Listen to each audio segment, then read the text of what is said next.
because I interview a lot, I hear people say, I want to do employee relations.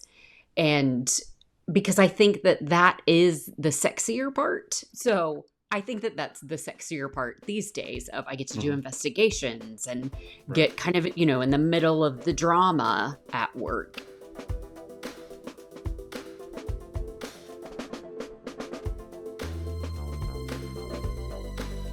Good morning, HR. I'm Mike Coffey, president of Imperative, bulletproof background checks with fast and friendly service. And this is the podcast where I talk to business leaders about bringing people together to create value for shareholders, customers, and the community. And I'm joined today by Kristi Spaethe. Kristi is the CEO of The People Perspective and People Perspective Search and Recruiting. Say that 5 times fast. Those together offer a one-stop shop for all things people in the businesses in the communities they serve. Kristi is the immediate past state director for Sherm, Oklahoma. She's also a community volunteer and, among other things, serves on the board of directors for the Broken Arrow Chamber of Commerce. And she's a returning guest, way back from episode 23 to episode 203. Welcome back to Good Morning HR, Kristi. Mike, it has been a lifelong dream to return to Good Morning HR. I've got to tell you, I've not thought of anything but returning since my debut. Well, we have to get you a life then. Right. And in preparing for this, I went back and listened to some of episode 23. And if my current listeners think I'm awkward, which was the topic of episode 23, you should hear how awkward I sounded when was at episode 23, like 4 months into doing this podcast. Ooh, that is a little fresh. Cringe. Yeah, it was a little cringe. So yeah. And here we are at 203, and I'm not 10 times better. So you're a seasoned pro. But anyway, you are kind of like my younger Oklahoma cousin, because like I am a career HR person. You're immediate past director of Oklahoma Sherm. I'm state director elect for Texas Sherm. Kind of a big deal. Yeah. Well, they've had amazing leadership for years, and so I figure my 2 years can't be that bad, and they'll clean up the mess after. So, but then I'm also on the board of my Chamber of Commerce, just like you are for Broken Arrow. I'm chair of the talent committee for the Fort Worth Chamber, and I'm on the board for the State Chamber of Commerce. And I think we need a lot more HR involvement in chambers of commerce. I just think, what our CEOs think HR is, and when they're talking at the chamber versus what the actual CHROs are saying, or the challenges are in the communities, are two very different things. So I'm glad you're doing that, and I'm glad to call you my HR much younger cousin. Your awkward HR cousin. Yeah. Well, awkward always part. Yeah, we've got that in common too. So the Sherm Sherm Oklahoma conference, annual conference, was a couple weeks ago, and you made a presentation there called Early HR, a guide for emerging professionals. And so you've got a psychology degree with a human resources development option, and that's more common these days than when in the early 90s I got into HR. Most of my peers kind of stumbled into HR. Maybe they studied business, or they had some practical experience, or in smaller organizations, the HR leader was, and you still see this, was the assistant at one point to the founder of the organization. Then they started doing payroll. Then they got this other, next thing you know, they're doing benefits, and, we need a handbook, and they've just kind of grown up in it. They know that one thing. And so when I stumbled into HR, I found that I had a certain skill set that aligned with some of the problems that companies were having on the people side. And then I did a lot of self-directed education and to get up to speed on the legal and practical issues. But it was really start and stop. And I was lucky to have a few early mentors in the corporate world who really kind of brought me along. But you see a lot of these emerging professionals in Oklahoma, just like I do through Texas Sherm and your Chamber of Commerce, all those things. So how do you see people finding their way, especially as young professionals, finding their way into HR these days? So I think it's still a mix. I think it's still a mix of, we are seeing more people, not a ton, but more people that know this is what they want to do in elementary school, middle school. They're doing the career exploration and figuring that out. But I do still see what you described as, I phrase it as the people that make eye contact, right? They accidentally, who wants to do HR? And you accidentally make eye contact. You get it. Right. I think that's still happening. The people that did accounts payable and then they moved into payroll and then just what you described. I'm probably somewhere in the middle of that. Yes, I have a psychology degree with an HRD option, but that was more of a safeguard. What if I really don't want to do this psychology thing all the way? Maybe I'll do this option. I fell in with a company that kind of let me explore. So I'm kind of in the middle there. And I think most people are. When I presented at the Sherm, Oklahoma conference a couple of weeks ago, I did get a mixed bag. I polled everybody right when I started and said, who knew in elementary school that they wanted to be an HR professional? And in a room of about 70 people, there was not one hand that was raised. Yeah. I think people are still kind of stumbling into it. Maybe more that know earlier than you and I knew. But still a lot of people stumbling in. And when they're stumbling in, do you think, I hear this term a lot, especially when I'm speaking to like college classes and things like that. And you hear something like, I want to get into HR because I love people.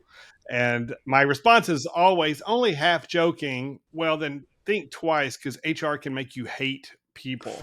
And then I always follow it up with, but maybe not. But you caring about people is important in anything you do in business. But you really need to understand and enjoy the business aspect of HR if you're really going to make a career out of this. Mm-hmm. So what do you say when you hear that? I want to get in HR because I love people. What do you think that motivation really needs to be successful? Yeah, so I do hear that some, and I completely agree with you. This profession, while we love it, can turn you upside down. I hear a You lot remember 2020? Yeah, right. Right. Yeah. Love people. I hear a lot nowadays of people when because I interview a lot, I hear people say, I want to do employee relations.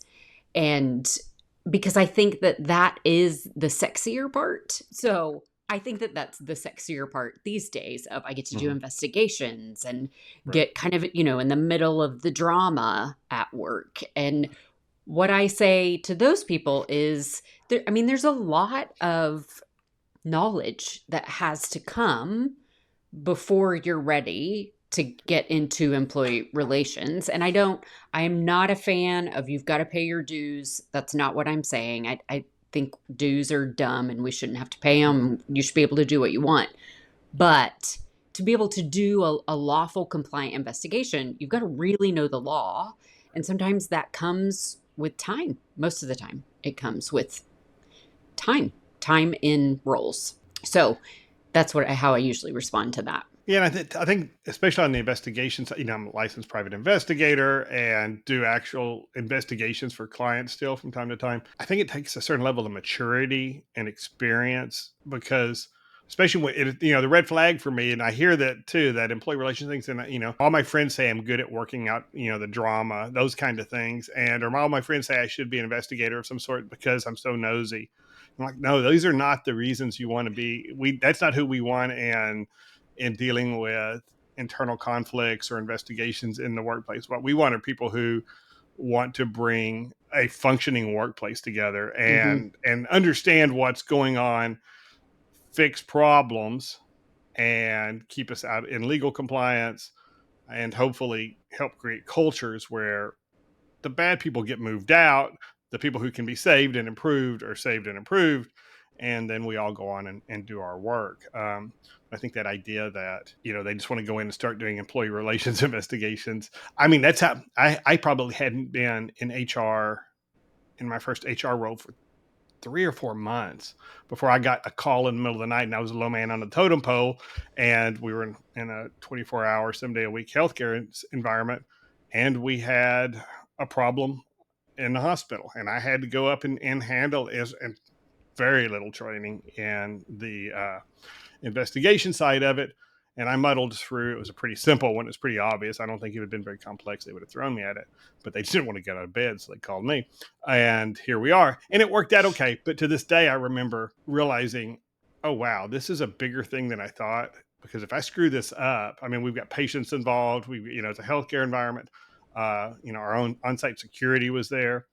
And I realized, I really need, if I'm going to keep doing this, I need to learn more about it. Yeah.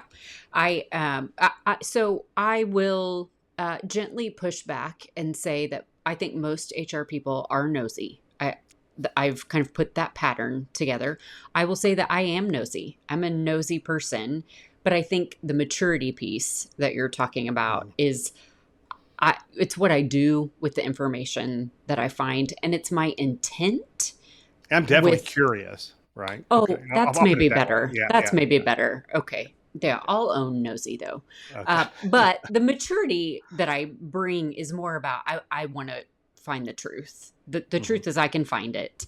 And as long as I'm doing that and then I report what I find based on facts, then it's going to be a good investigation. But I do, I had an emerging professional that joined my team. She was with me for a year. She was amazing. And she actually landed an employee relations role. And she's been out of college for a year. And wow. That's what she wanted. And I'm super happy for her. And I think that is rare. She's with a gigantic organization that can give her all the training and support and mentorship and all of those things. So it's go for what you want, and sometimes you'll get it. So your presentation was called Early HR, a Guide for Emerging Professionals. Before we get into the details of what's in that guide, what made that topic seem obvious and apparent to you that this is something you needed to present at the Sherman, Oklahoma conference? Yeah, I go to a lot of conferences, and I don't see a lot of content geared directly towards emerging professionals. And I get it. As somebody that creates these presentations, you want to do it with the intent of getting as many people into your session as possible. And so it's niche. I knew that it wasn't going to be for everybody at the conference, but it was pretty well attended. And I think that does speak to, at Sherm, Oklahoma, we have a lot of first-time attendees, less than 5 years in the field. So that was really the motivator. Was I do feel like I had a session like this my first 5 years of being in HR. Somebody to say, don't worry about this, worry about this. Don't pay attention to these people, pay attention to these people. And so that's what I was trying to do. So what would the younger Kristi Spaethe say, or the older Kristi, the current Kristi, the experienced, I won't say older, the experienced Kristi Spaethe, thank you so much, to the fresh newbie Kristi Spaethe, who's just first walking into HR? What's the biggest thing you would relate back to the younger you? It's hard to pick just one, but I will say I started my presentation off with a controversial opinion, which is nobody knows what they're doing. And I wish somebody would have said, just relax. Yeah. Just because these people act like, talk like, walk like they know what they're doing, they don't. We're all making it up as we go. Now, I know more about the law and best practices and those kinds of things than I did, but I didn't grow up thinking I wanted to be an HR professional. There's so many days where I'm not sure I want to be an HR professional. But I'm still learning. I'm still figuring it out. I still change my mind, and we're allowed to do that. I think I was so sometimes paralyzed by thinking I was the only person in the room that didn't know what I was doing, or didn't know where I wanted to go, or didn't know what I wanted to be, that I didn't put myself out there. And so I was trying to get that point across, that just relax. It's okay to change your mind. It's okay to try, some centers of expertise on and see how they feel. It's okay to mess up. Spend some time in comp and benefits, spend some time in recruiting. And I ran away from my whole HR career from anything with numbers, comp and benefits especially. But recruiting is sales in a lot of ways, and Yep. consulting, and those are the things I'm good at. Being that frontline HR rep and just helping solve little problems and get a feel for, how do I feel about this kind of customer service, and dealing with managers who often don't understand why what you're offering them is what they really need rather than what they just want off the, Mm-hmm. and those kind of conversations. And so, and then I think it can be so, like you said, overwhelming. That HR can get really complex really quick. You've got federal laws, you've got state laws, but then you've got your own company policies, and you've got employees who think they're all legal experts. You've got managers who may know the right thing to do according to policy, but think they've got their own unique insight into the human soul that they're going to use. And so it can quickly, get out of hand. And so I think that's good advice, is just saying, as you said in our episode 23, we're all awkward, we're all kind of a hot mess, and you're not the only one. You're not that special, really, right? I Right. mean, we all feel this way. Yeah, I What know your else? mom thinks you're special, and Yeah. my mom thinks I'm really special. But yes, we're all in it together. If you want to be, And yeah, we're all pulling. I mean, if we're all on the right page company wise, we're all pulling for the company to be yeah, successful. And that means we've got to have the right people in the right seats, working together, and, properly incentivized, and just accomplishing whatever the organization's goals are, yeah. and focusing on that. What else would you tell, an emerging HR professional who's just coming into it? What else? What are some other key things that you think they should really be aware of as they come into those roles? I think I'll rattle off a few. I think that showing up as your authentic self. I have done a lot of work on authenticity.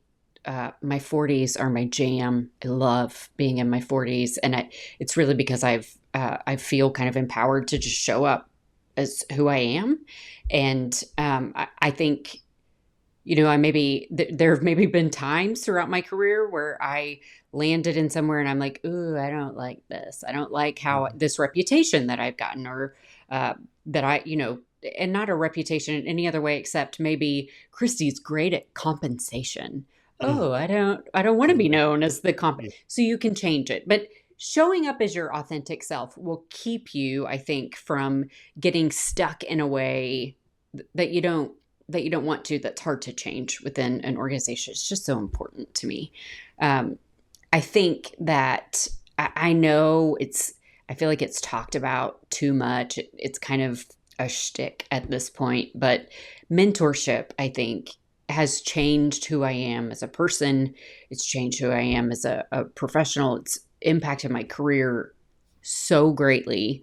I shared this story with the attendees in my session. I shared a lot. Several years ago, I was preparing a presentation on mentorship, and I was doing research, and I came across a Harvard Business Review article that the tagline was, "Stop telling people they should have mentors." And I was like, oh no, I'm getting ready to tell a lot of people they should have mentors. Let me read this article. And the article said, you should have a personal board of directors, not a mentor. And so I thought, that sounds great. Let's read this. And do you know, Mike Coffey, what a personal board of directors is? A It's group of people, yeah. it's a bunch of mentors. It's a bunch A of bunch mentors. yeah, that makes sense. Harvard Business Review. It's a bunch of mentors. I know they're smart. So I know they're smart people, Right. but that's basically what it is. I loved that concept. I love having one of the things that I took away is a mentor should not just be a cheerleader. You should have cheerleaders, but you should also have advocates. You should have people that say your name in rooms that you're not in. You should have critics. A lot of us don't look for people that will say, ooh, that's a bad idea. Or have you really thought that through? But we need that. We need that. I love the personal board of directors concept. We shouldn't just have one end all be all mentor. One of the most dangerous things you can have is that cheerleader. And I've seen it where somebody sees something unique in somebody that they think is going to make that person really successful in an organization. And then that sponsor, I guess, has a bias now for this. And there's nothing that will kill, your reputation in the organization than somebody in leadership who's overselling you. Because now, oh, you're the pet. You haven't earned this level of respect. And that, I'm always kind of the a-hole, so nobody really thinks that about me. So I've never really had that, but I've seen it. And maybe I've been envious at times of people with it, but it's not. I've also seen how it slows down your personal success, your own development, and maybe you have to work harder to prove who you are because you are being oversold. And that's the impression people get. So you've got to prove that, okay, well, maybe I'm not up here, but I am learning. I'm putting in the hours, I'm putting in the reps. I'm building these HR muscles to, to get where I need to be. And I think that's so the idea of having people who are willing to call you out, certainly the conversations at 50, almost 56 years old. Actually, I will be 56 by the time we drop this episode. The conversations that I still remember with my early mentors, which were all people who just I fell into. I was never an intentional, hey, I want you to be my mentor. Just relationships develop. But the ones I remember, the conversations I remember, are the ones where they told me, a little contrary to the bring your authentic self, they told me to maybe tap down the mic Coffey a little bit here. Yeah. And that's what, when you said that authentic thing, sometimes we do need to leave some of ourselves at home. I mean, absolutely. This idea of authenticity has for, and I think especially people who are less seasoned in their corporate or their work environment, work life, they think authenticity means, oh yeah, I've got 3 earrings and green hair and whatever. And that's all fine. That's not the authentic self an employer is looking for. The authentic self an employer is looking for is, what are the behaviors, the natural skill sets, the things that come naturally to you that you excel in. Yeah. And maybe you've got to modify some of this other stuff, or just leave that stuff at home. Let that be the rest of your life. No problem there. But here at work, sometimes that authentic personal preference kind of stuff gets in the way of us accomplishing the goals that we have as an HR organization or as a company. Yeah, I think about that. Bringing your authentic self to work is, who do I want to be? What can I compromise on? What can I not? But it doesn't mean I bring raw Kristi to work and I say everything that comes into my head.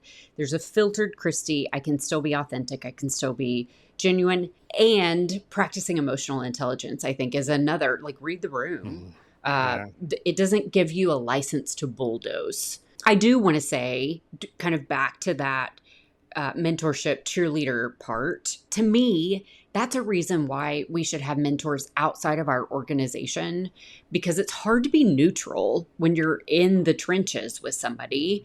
I think cheerleaders are so important, but my cheerleaders are one of a few.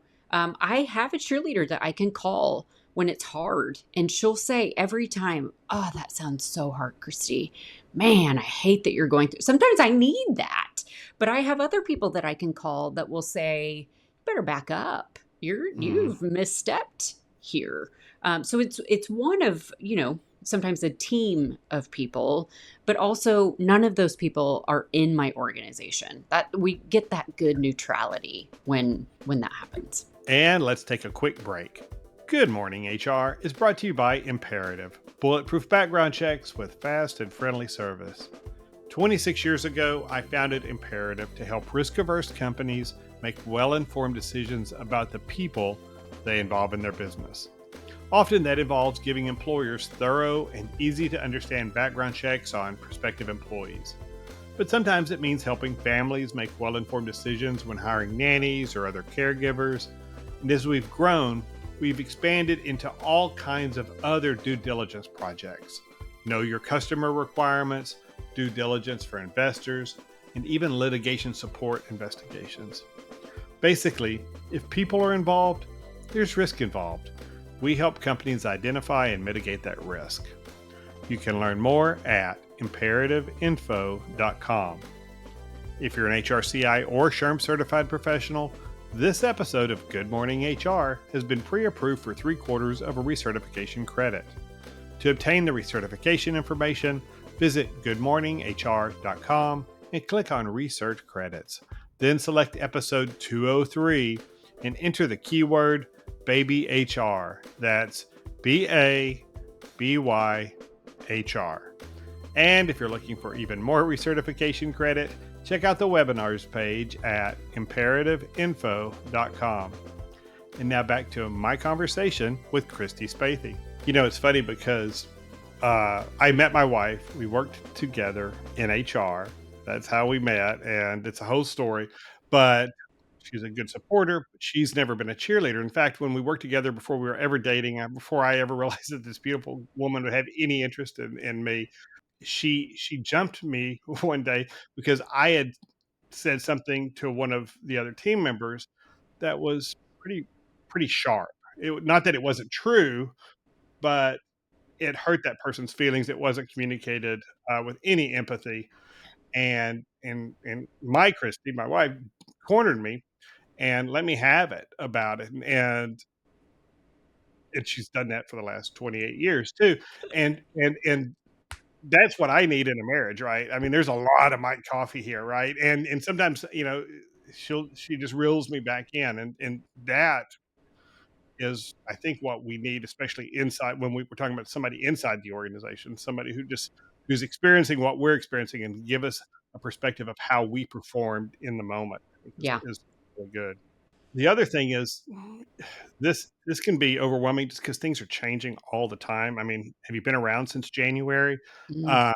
And you know, in the last 5 years, it's just been nuts, and I think that gets overwhelming. What do you tell these emerging professionals about whose responsibility is it to train them, their employer or them, or how does that balance out? That's really good. So we talked about a couple of things in the session, and they're topics that I work into most of my leadership topics. First of all, I think it's both, but I'll say this. We talked about burnout. We talked about self-care. I know that, again, those are topics that are a little bit over-talked right now. I'm not sure that they can be, though. I just want to make sure that people in our field know that self-care, because we're a female-centric. Yeah, we are. Self-care is not just getting your nails done. Maybe it is, and good for you if that's it. Maybe it's therapy. Maybe it's yoga. Maybe it's, there are all different kinds of self-care. And that's how we make sure that we're taking care of ourselves and not burning out. Whose job is it to train the emerging professional?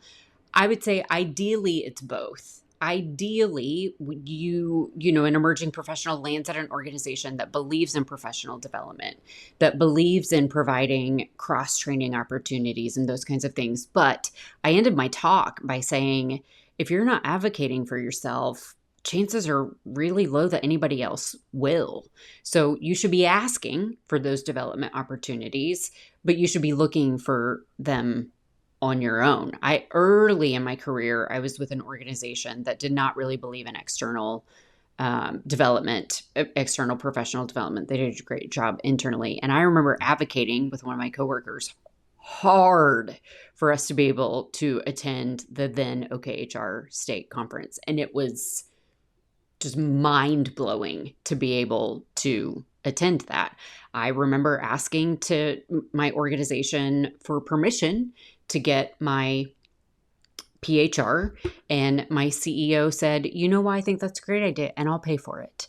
And that's because I asked. I raised my hand. I didn't expect him to do that, but he was amazing. So I think that it starts with advocating for yourself. If you can't get an organization to help you with your development, then I think maybe we should be looking at that, because is that a culture that you want to be a part of? But also go find your own. Go find your own. Especially smaller organizations that are really founder driven tend to see HR as overhead and as transactional. And I mean, quite honestly, if you've got 2 years of experience in HR, I don't expect you to be that strategic. You probably want to be strategic. You want to have that seat at that big table.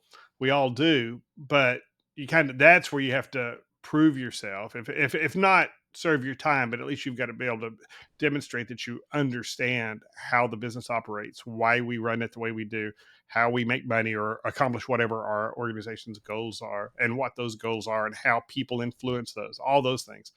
If you can have that conversation, maybe you can start to have that seat at the table. But a lot of organizations see HR as primarily transact. Make sure payroll gets out, do benefits enrollment, and don't avoid us getting a lawsuit. Yeah. Those are the things.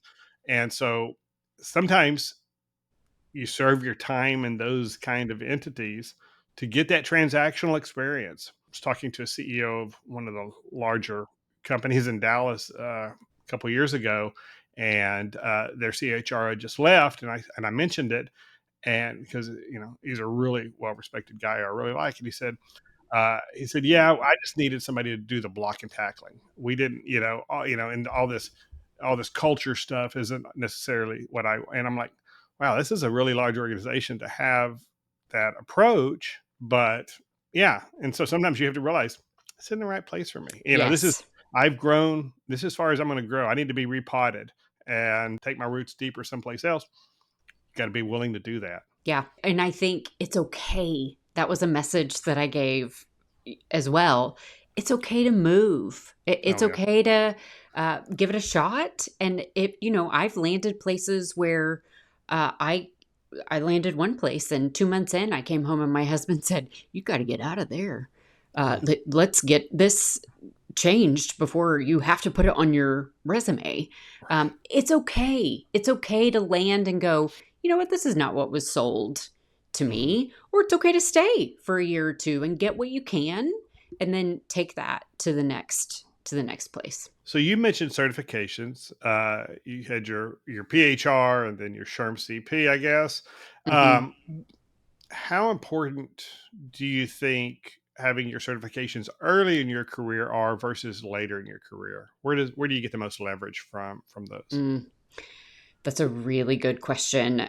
I would say as soon as you can get it, As you qualify, yeah. Yeah, as soon as you qualify, if it's an option for you, because it's not an option for everybody. If it's Right. an option, then do it. And really, I talked about it more from a confidence booster. It made me feel like I had first invested in myself. I kind of knew what I was talking about. And if I didn't, I had those nerdy books. I still have the books. They're more than 10 years old. I should throw them away. Yeah. But I'm not, they're kind of sentimental at this point. It's a confidence booster. And now you have all these prep courses where you can meet people. And, one of my employees just attended a prep course, and she met people, and she's got their materials, and she's going to keep talking to them. It's just such a great thing to do. But if you're 10 years in and you've not been able to do it now. It's never too late. Well, and what you said about the prep course, that's like you, I'm sure. Whenever we're in a season like we are now, where there are a number of layoffs going on, people who I've known for a long time in HR call me up and say, "Hey, do you know anybody, or can you do you know anybody who's hiring, or whatever?" And they want me to plug them into the rest of my network, and I'm always glad to if it's somebody I think is competent and it's the right position. But my answers, or the back of my thought is always, now's not the time to be building your network when you're looking Right. for a role. And I see, I've been a member of Fort Worth HR since 1997, and I see so many roles get filled from inside of the HR, the local HR association, because I've seen this person volunteer.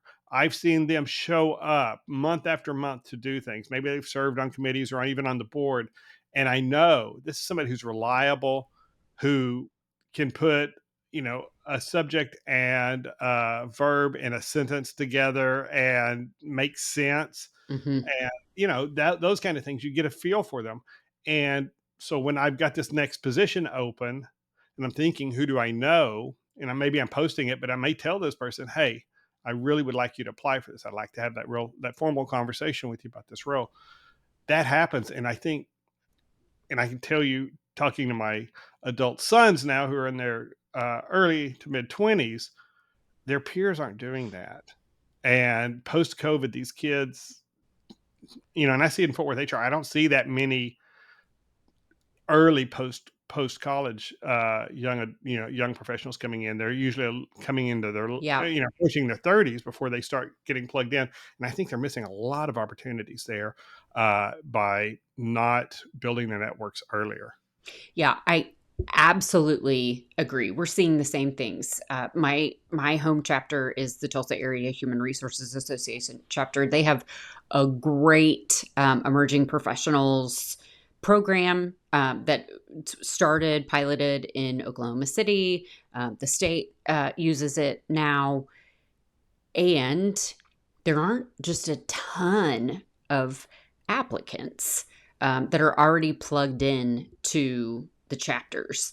I think that we see the same things. Some of those, they fell into HR. They're at a different season in their life, but they're still an emerging professional.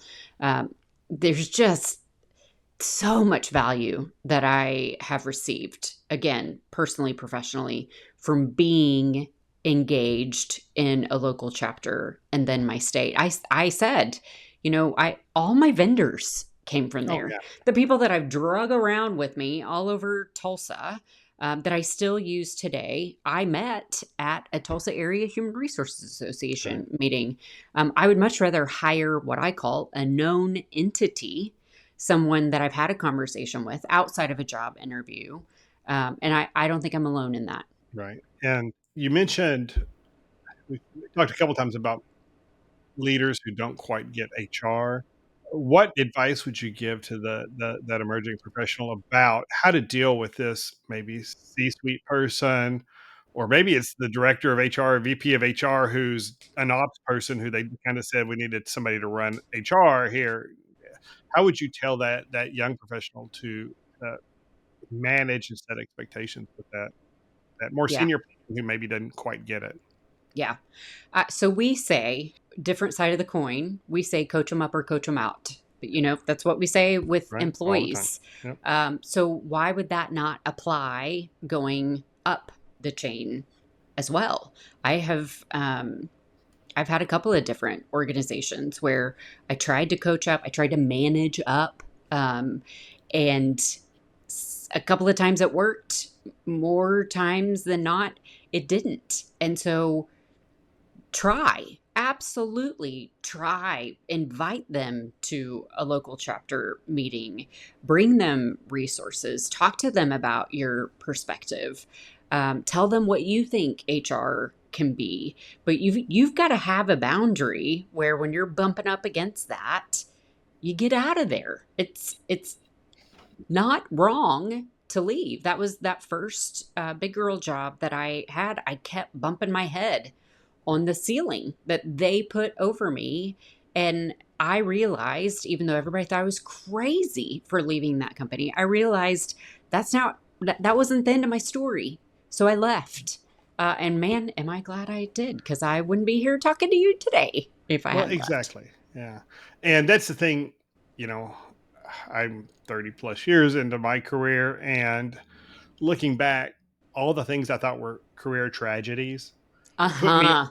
next step to wherever I ended up. And so, and maybe it's a certain amount of resilience that's required to get through those things, but you just got to look at those things as learning opportunities and say, okay, and and do the revisit of it after the fact. Okay, what happened there? What might I have done differently in this circumstance? What did I learn? What will I do differently next time? And don't focus on, oh yeah, that guy was just a jerk or whatever. I mean, there's nothing you can do about that guy being a jerk, but you're going to work with other jerks in the future.